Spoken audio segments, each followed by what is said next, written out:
Hello there, this is Dr. NAMBI. Welcome to my YouTube channel. Today I will just be telling you my personal story about dealing with depression, how I overcame it, what caused depression. And if you are new to this channel, please don't forget to like, subscribe, and follow my journey on YouTube. Thank you so much. I will see you in a bit. Take me away from home. Show me all the places I've never known. And we'll chase the night, race all of the.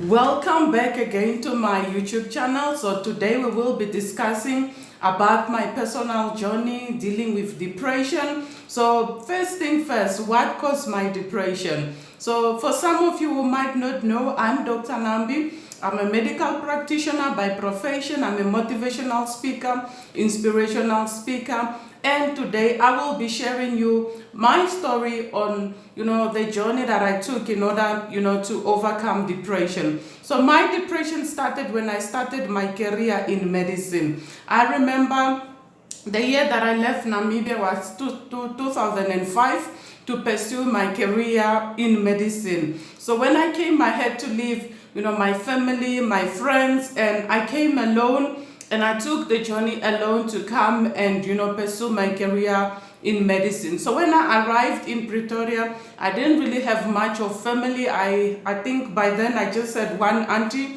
and then few friends on campus. And so that already was a little bit of a challenge on my side, because moving from, where I grew up, my common area, which I knew very well, which is Namibia, and coming to a new country, all alone without really much of a family support, that was really very hard.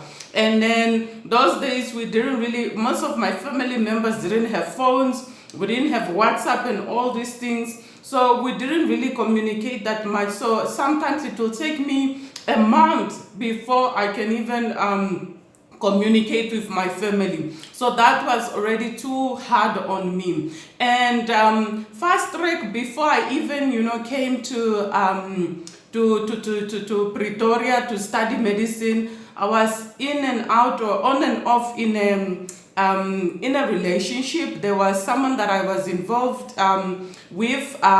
So when I was about to leave Namibia to come to South Africa, I was given the option of, I was told I mustn't actually do the career of medicine because medicine is not for women. And if I'm going to pursue this career and become a doctor, I will be having a position which is higher than, the then partner that I was having.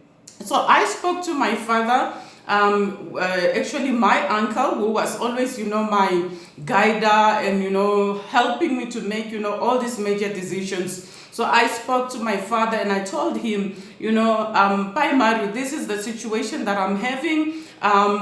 This boyfriend of mine is asking that I need to quit this medicine if I really love him and things like that. And then my father said, no, you are not going to quit medicine. You are going to go and pursue your career. Irregardless of what we are, facing, the poverty at home. And grandmother also emphasized, we might not have anything at home, but we don't want you to quit. So we don't even want somebody out of the family to influence you, especially they haven't paid lobola, they haven't done anything. And then now they are telling you that you must quit and do a course that is lower than medicine. So when my father had spoken to me about that, I just also agreed, and then I took up on that decision. I said, you know what, I'm going to study. So that first few months when I came to study, family pressure from actually being alone, not really having much of a family support, and also the relationship that I'm just talking about, it was on and off. And I didn't really have much of a support. So it was really very tough. Even in that relationship, I think I will get a phone call once in a month or so, or one phone call in every third month. And that was really putting a strain on the relationship, to the point whereby I was actually dumped because I chose to study medicine. And the partner, since I decided to go ahead and come to South Africa, they actually decided to dump me. And I remember for days I will cry, I will call this person, and I will tell this person, I'm not gonna give up on the relationship. When I will call, they will just put, girlfriends or whatever, to speak on the phone, and they will tell me to back off. It was always going on, it was going on and on. It was really very painful. No matter what strategy I did, it wasn't working. And that is, I remember the start of my breaking point, because, I felt now I'm being rejected. I felt I was unworthy. I didn't have friends. I didn't have any relationships.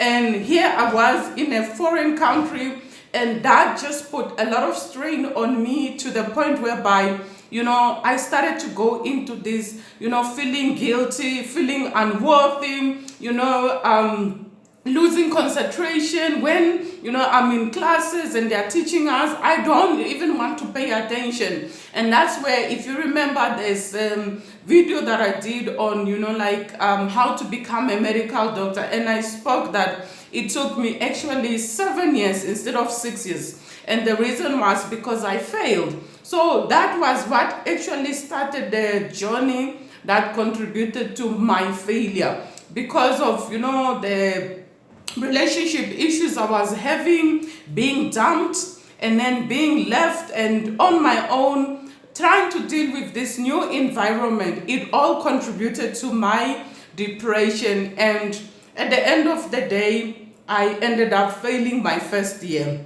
So when I failed my first year, I didn't really feel the pressure when it happened. And then I remember the following year, I had to come now, and I had to now repeat that one subject I had failed, which is biology. So repeating and working on campus and seeing my friends who were from Namibia, who had passed, and they were in front of me. I was like the laughing stock in my group or in my previous class, because, people didn't really want to be associated. People didn't want to be seen, with me, because we were classified as the failures, those ones who don't pass, those ones who are always repeating their subjects.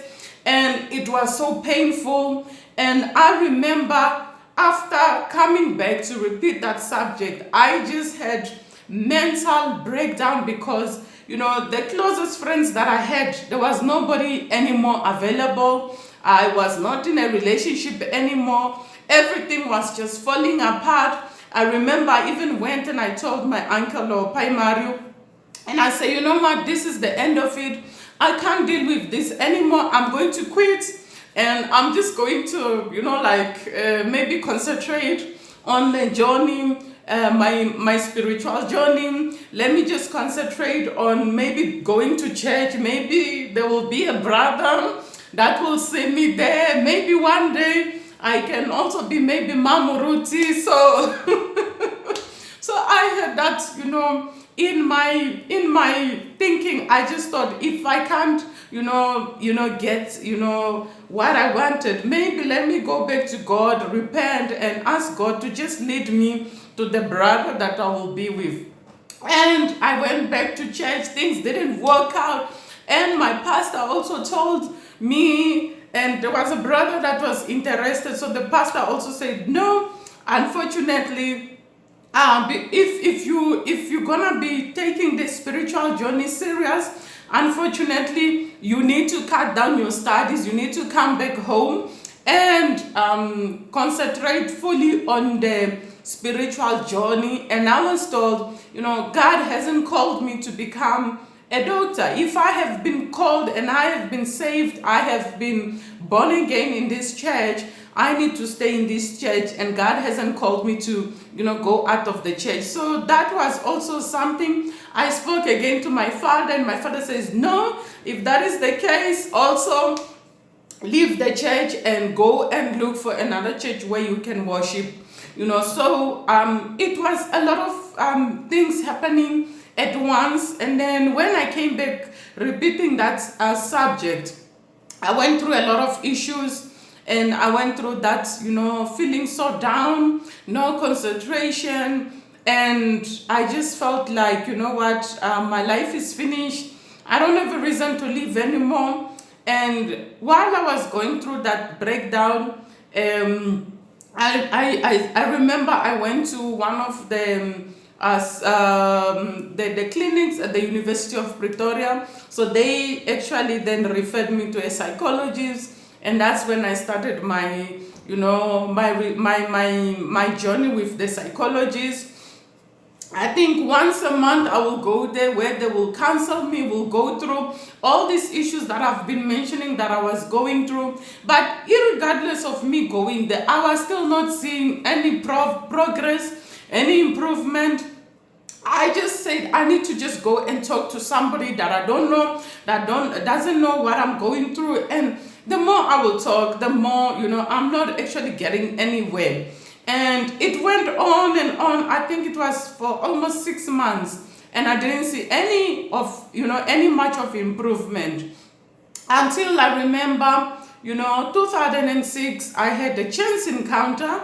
My auntie, who stays in Pretoria, was traveling to Brazil, and she invited me to go and stay by her house, and so that I can just take care of the house, since I wasn't really, full-time at varsity, and by then I was just waiting to write my exams. So then I'm like, okay, why not? Let me just go and, be there. So when I went there, that's when I met my husband, Mr. NAMBI.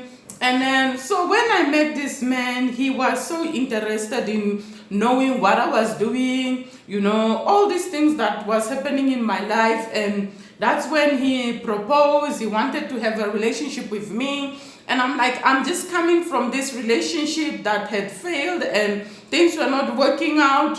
Every type of, everything that I'm trying to work on, it wasn't working out. And I'm like, I don't want any commitment.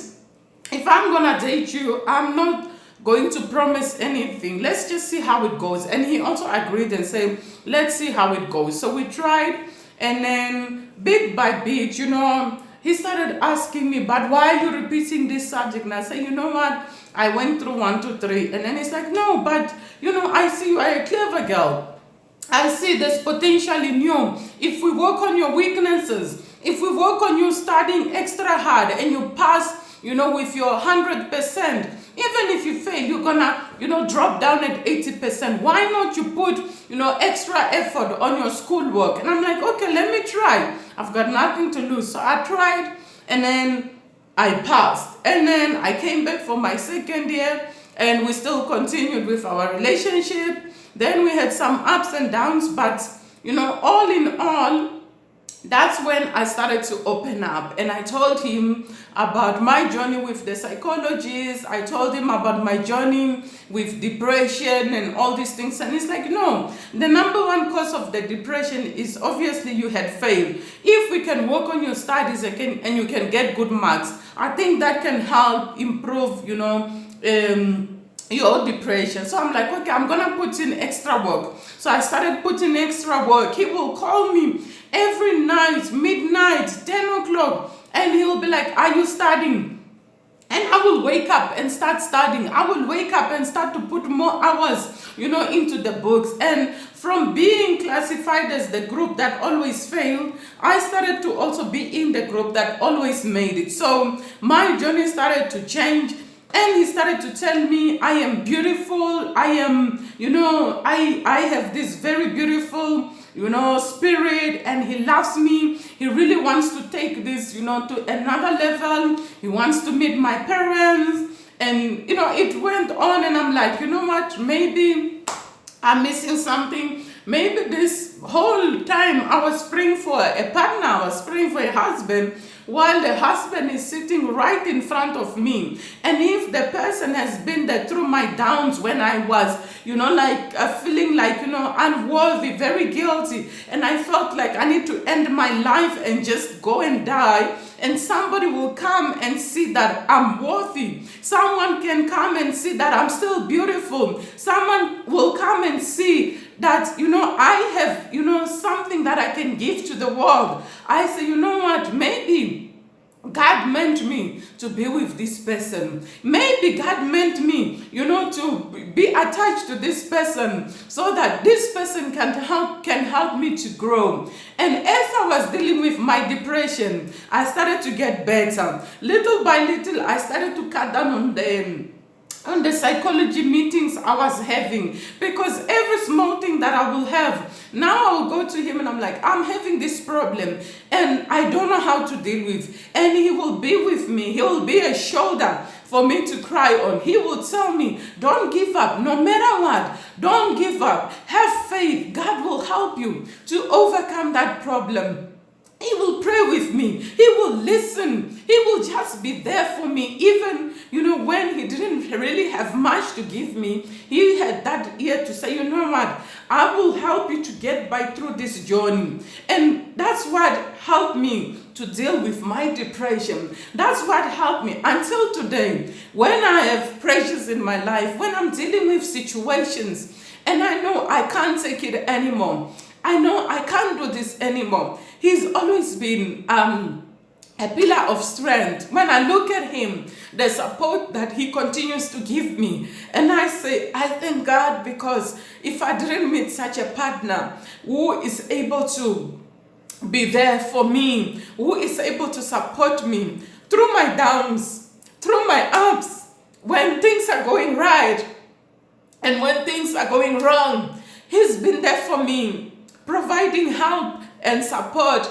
and being there so that I can be this strong woman that you see today. Today, I might not be on medication for depression. I might not be on, mood stabilizing medication, but because of the wonderful husband that I have that constantly reminds me of how worthy I am, who constantly reminds me that I'm a blessing to this world, who constantly reminds me that I'm worthy to be still alive, who constantly reminds me I'm worthy to be a wife, I'm worthy to be a mother. When I think of all that, I have a reason to still fight back. Even though things are not going right, even though things are going wrong, I have a reason to fight back, and I say, I have something to fight for, because there are people out there who are, willing to give their all to make sure that I don't remain down in my depression. So because of that, that's why I wanted to share this journey with you, so that you know that whatever you are going through at this moment, you are not alone. I had to go through these issues, and I'm still going through issues, even as we're speaking now. But I have a strong support system. I have family that when things are not going right, I can run to them and I can tell them, I have 1, 2, 3, and I'm not coping. I need just for you to be there for me. I need a shoulder just to cry on, because things are too hard for me. And that's what I wanted to encourage you, so that you don't feel like I'm just coming in as a doctor to tell you that, things are okay, while I'm trying to sugarcoat everything so that maybe you can, just to make you feel like, you can relate. I really went through this thing. I really went through the process of being dumped. I really went through failure. I really went through, the psychologist. I went through counseling.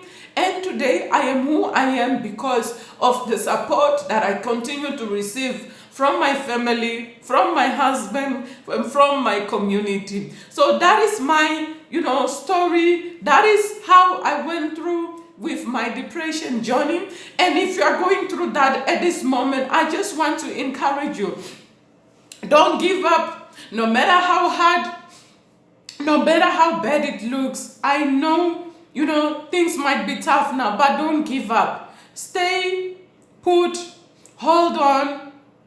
Things will turn around. Things will change. Be it in your business, in your career, be it in your family relations, be it maybe you have been dumped, maybe your partner has left you, maybe your marriage has ended, now you are in a divorce. It's not the end of you. I just want to encourage you today that it's not the end of you. There's hope and there's a light at the end of the tunnel. And keep believing God will be able to provide that help, that you need in order to overcome the challenges that you are having now. Don't forget to like, to subscribe, and follow my journey on YouTube. I love you all. Thank you for continuously supporting me on this journey. I love you. I will see you next week with another medical episode. Thank you.